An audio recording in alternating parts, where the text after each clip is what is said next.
ಬೆಳ್ಳಿಯ ಮೋಡ ಅಲ್ಲಿ ಬೆಳ್ಳಕ್ಕಿ ನೋಡ. Good morning. ಎಲ್ಲರೂ ಹೇಗಿದ್ದೀರಾ? ಎಲ್ಲರೂ ಚೆನ್ನಾಗಿದ್ದೀರಾ ಅಂತ ಅನ್ಕೊತೀನಿ. ನಾನು ಕೂಡ ತುಂಬಾ ಚೆನ್ನಾಗಿದ್ದೀನಿ. ಇವತ್ತು ಬಂದು ಗುರುವಾರ ಆ್ಯಂಡ್ ಭೀಮನ ಅಮಾವಾಸ್ಯೆ ದಿನ ಇವತ್ತು.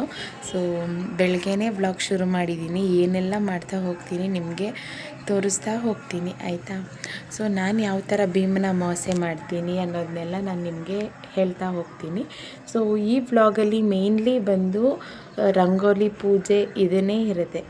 ಬೇರೆ ಥರ ಯಾವುದೇ ಥರ ವೀಡಿಯೋಸ್ ಶೂಟ್ ಮಾಡಲ್ಲ. ಈ ವ್ಲಾಗ್ ಮಾಡ್ತಿರೋ ಮೇನ್ ಕಾರಣ ಬಂದು ನಾನು ಯಾವ ಥರ ಪೂಜೆ ಮಾಡ್ತೀನಿ ಅಂತ ನಿಮಗೆ ತೋರಿಸೋಣ ಅಂತ ಅಷ್ಟೆ. ಸೊ ಅದಕ್ಕೂ ಮೊದಲು ಇನ್ನು ಯಾರೆಲ್ಲ ನನ್ನ ಯೂಟ್ಯೂಬ್ ಚಾನಲ್ನ ಸಬ್ಸ್ಕ್ರೈಬ್ ಮಾಡಿಲ್ಲ ದಯವಿಟ್ಟು ಹೋಗಿ ಸಬ್ಸ್ಕ್ರೈಬ್ ಮಾಡಿ.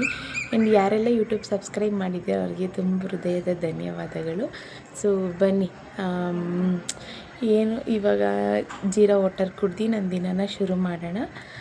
ಆ್ಯಸ್ ಯೂಶ್ವಲ್ ದಿನಚರಿ ನಿಮ್ಮ ಮುಂದೆ ತೋರಿಸ್ತಾ ಇದ್ದೀನಿ.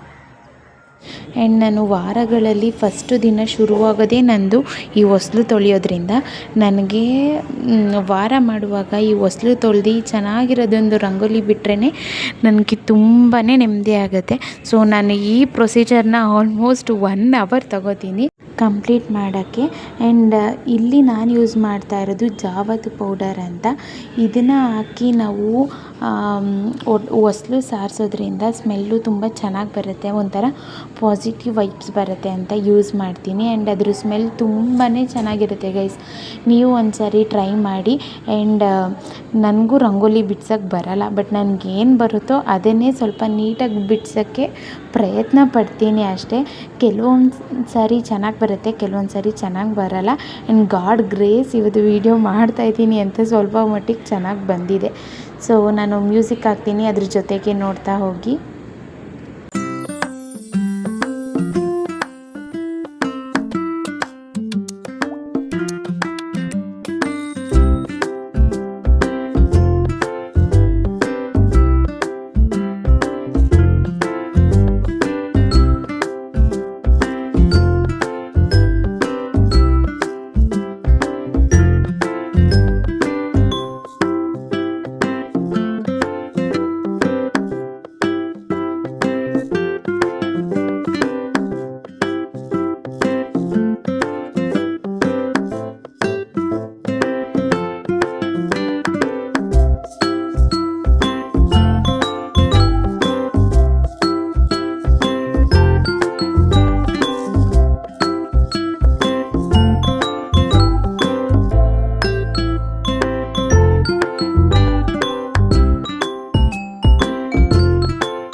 ಆ್ಯಂಡ್ ಗೈಸ್, ನನಗೆ ಗೊತ್ತಿರೋ 2 ಟಿಪ್ಸ್ನ ಈ ವ್ಲಾಗಲ್ಲಿ ನಿಮ್ಮ ಜೊತೆ ನಾನು ಶೇರ್ ಮಾಡ್ಕೋತೀನಿ.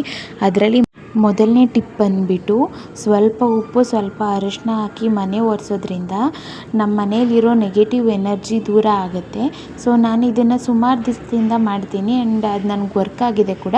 ಸೊ ಅದಕ್ಕೆ ನಾನು ನಿಮ್ಮ ಹತ್ರ ಶೇರ್ ಮಾಡ್ತಾಯಿದ್ದೀನಿ. ಒಮ್ಮೆ ಟ್ರೈ ಮಾಡಿ ಕಮೆಂಟಲ್ಲಿ ತಿಳಿಸಿ. ಆ್ಯಂಡ್ ನಾನಿಲ್ಲಿ ನಮ್ಮ ಸೆಕೆಂಡ್ ಟಿಪ್ನ ಹೇಳ್ತಾಯಿದ್ದೀನಿ. ಇವಾಗ ನಂತರ ವರ್ಕಿಂಗ್ ವುಮೆನ್ಸ್ ಇರೋರಿಗೆ ಈ ದೇವ್ರ ಸಾಮಾನು ಎಲ್ಲ ತೊಳೆಯೋಕ್ಕೆ ಟೈಮ್ ಸಾಲಲ್ಲ. ಸೊ ಅದರಿಂದ ಈ ಥರ ಲಿಕ್ವಿಡ್ ಮಾಡಿಕೊಂಡ್ರೆ ನಾವು ಬೇಗ ತೊಳಿಬೋದು. ಸೊ ಅದಕ್ಕೆ ಒಂದು ಬಟ್ಲಲ್ಲಿ ಸ್ವಲ್ಪ ನೀರು ತಗೊಂಡು 1 ಹಿಡಿಯಷ್ಟು ಇಲ್ಲ ಅರ್ಧ ಹಿಡಿಯಷ್ಟು ಹುಣಸೆಹಣ್ಣು ತಗೊಂಡು ಅದಕ್ಕೆ ಸಬೀನ ಪೌಡರ್ನ ಹಾಕಿ ನೀಟಾಗಿ ಮಿಕ್ಸ್ ಮಾಡಬೇಕು. ಅದಾಗಿದ ತಕ್ಷಣ 1 ಸ್ಪೂನಷ್ಟು ನಿಂಬೆಹಣ್ಣಿನ ರಸ ಮತ್ತು ಬೇಕಿಂಗ್ ಪೌಡರ್ ಹಾಕಿ ನೀಟಾಗಿ ಮಿಕ್ಸ್ ಮಾಡಿಬಿಟ್ಟು ಒಂದು 5 ನಿಮಿಷ ಬೇಕಾದರೂ ಇಡ್ಬೋದು, ಇಲ್ಲ ಅಂದರೆ ಆವಾಗೇ ಯೂಸ್ ಮಾಡ್ಬೋದು. ಸೊ ನಾನು ಆವಾಗೇ ಯೂಸ್ ಮಾಡಿದ್ದೀನಿ. ಆ್ಯಂಡ್ ನೀವೇ ನೋಡ್ತಾ ಇರ್ಬೋದು ಎಷ್ಟು ಚೆನ್ನಾಗಿ ಕ್ಲೀನ್ ಆಗಿರುತ್ತೆ. ಆ್ಯಂಡ್ ಈ ಟಿಪ್ ತುಂಬ ಯೂಸ್ಫುಲ್ಲು ವರ್ಕಿಂಗ್ ವುಮೆನ್ಸ್ ಇರೋರಿಗೆ. ಆ್ಯಂಡ್ ನನ್ನಂಥವ್ರಿಗೆ ಮೇನ್ಲಿ ನನಗೆ ದೇವ್ರ ಸಾಮಾನು ತೊಳೆಯೋಕ್ಕೆ ಅಷ್ಟು ಇಷ್ಟ ಆಗಲ್ಲ. ಸೊ ಅಂಥವರು ಈ ಟಿಪ್ನ ಯೂಸ್ ಮಾಡ್ಬೋದು. ಆ್ಯಂಡ್ ನಾನಿಲ್ಲಿ ಬಂದು ದೇವ್ರಿಗೆ ಅರಿಶಿನ ಕುಂಕುಮ ಇಡ್ತಾಯಿದ್ದೀನಿ. ಸೊ ನಾನು ಯಾವ ಥರ ಯುಬತ್ತಿನ ಇಡ್ತೀನಿ ಅನ್ನೋದನ್ನ ನಾನು ನಿಮಗೆ ಶೇರ್ ಮಾಡಿದ್ದೀನಿ. ಆ್ಯಂಡ್ ನಾನು ಇಯರ್ಬಡ್ಸಲ್ಲಿ ಯುಬತ್ತಿ ಇಡೋದು ಆ್ಯಂಡ್ ಅದನ್ನ ಕೂಡ ನಿಮ್ಮ ಹತ್ರ ಶೇರ್ ಮಾಡಿದ್ದೀನಿ. ಆ್ಯಂಡ್ ನನಗೆ ದೇವ್ರ ಮನೆಯಲ್ಲಿ ಮೇನ್ಲಿ ದೇವ್ರ ಮನೆಯಲ್ಲಿ ನೀಟಾಗಿ ಫ್ಲವರಿಂದ ಡೆಕೋರೇಷನ್ ಮಾಡಿ ಪೂಜೆ ಮಾಡೋದು ತುಂಬಾ ಇಷ್ಟ ಆಗುತ್ತೆ. ಸೊ ಏನೇ ಹೇಳಿ ಈ ಪೂಜೆ ಮಾಡೋದು ರಂಗೋಲಿ ಬಿಡೋದೆಲ್ಲ 5 ನಿಮಿಷಕ್ಕೆ ಆಗೋ ಕೆಲಸನೇ ಅಲ್ಲ. ನಾನು 5 ನಿಮಿಷಕ್ಕೆ ಮಾಡಿ ಮುಗಿಸೋಣ ಅಂತಲೇ ಶುರು ಮಾಡ್ತೀನಿ. ಬಟ್ ಅದು ಮುಗಿಸೋ ಹೊತ್ತಿಗೆ 2 ಅವರ್ಸ್ ಆಗಿರುತ್ತೆ ನನಗೆ. ಆ್ಯಂಡ್ ಲಾಸ್ಟಲ್ಲಿ ಮುಗಿಸಾದ್ಮೇಲೆ ನನಗೆ ನೆಮ್ಮದಿ ಇರುತ್ತೆ, ಅದು ಇಂಪಾರ್ಟೆಂಟ್ ಅಲ್ವಾ. ಆ್ಯಂಡ್ ನಾನಿಲ್ಲಿ ಜಾವತ್ ಪೌಡರ್ನ ಸ್ವಲ್ಪ ದೀಪಕ್ಕೂ ಕೂಡ ಹಾಕ್ತಾಯಿದ್ದೀನಿ, ತುಂಬ ಚೆನ್ನಾಗಿರೋ ಫ್ರೇಗ್ರೆನ್ಸ್ ಬರಲಿ ಅಂತ. ಆ್ಯಂಡ್ ಇನ್ನೊಂದು ಏನಂದರೆ ನಂಗೆ ಪೂಜೆ ಮಾಡುವಾಗ ಯಾರೂ ಡಿಸ್ಟರ್ಬ್ ಮಾಡಬಾರ್ದು. ನಂಗೆ ಯಾರಾದರೂ ಡಿಸ್ಟರ್ಬ್ ಮಾಡಿದ್ರೆ ನನಗೊಂಚೂರು ಇಷ್ಟ ಆಗಲ್ಲ. ಸೊ ಅದಕ್ಕೆ ಯಾರೂ ಇಲ್ಲದೇ ಇದ್ದಾಗ ನಾನು ಪೂಜೆ ಮಾಡೋಕ್ಕೆ ಪ್ರಿಫರ್ ಮಾಡ್ತೀನಿ. ಆ್ಯಂಡ್ ಇಲ್ಲಿ ಲಾಸ್ಟಲ್ಲಿ ನನ್ನ ಹಸ್ಬೆಂಡ್ಗೆ ಕಾಲು ತೊಳೆದು ಭೀಮನ ಅಮಾವಾಸ್ಯೆ ಮಾಡ್ತಾಯಿದ್ದೀನಿ. ಆ್ಯಂಡ್ ನನಗೆ ಇದ್ರ ಪ್ರೊಸೀಜರ್ ಎಲ್ಲ ಅಷ್ಟಾಗಿ ಗೊತ್ತಿಲ್ಲ.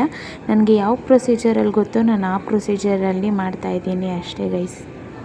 ಆ್ಯಂಡ್ ಇವತ್ತಿನ ವ್ಲಾಗ್ ಇಷ್ಟೇ ಆಗಿರುತ್ತೆ ಗೈಸ್. ನಾನು ಮುಂದಿನ ವ್ಲಾಗಲ್ಲಿ ಸಿಗ್ತೀನಿ. ಅಲ್ಲಿವರೆಗೂ bye bye. And don't forget to subscribe my YouTube channel. Thanks for watching.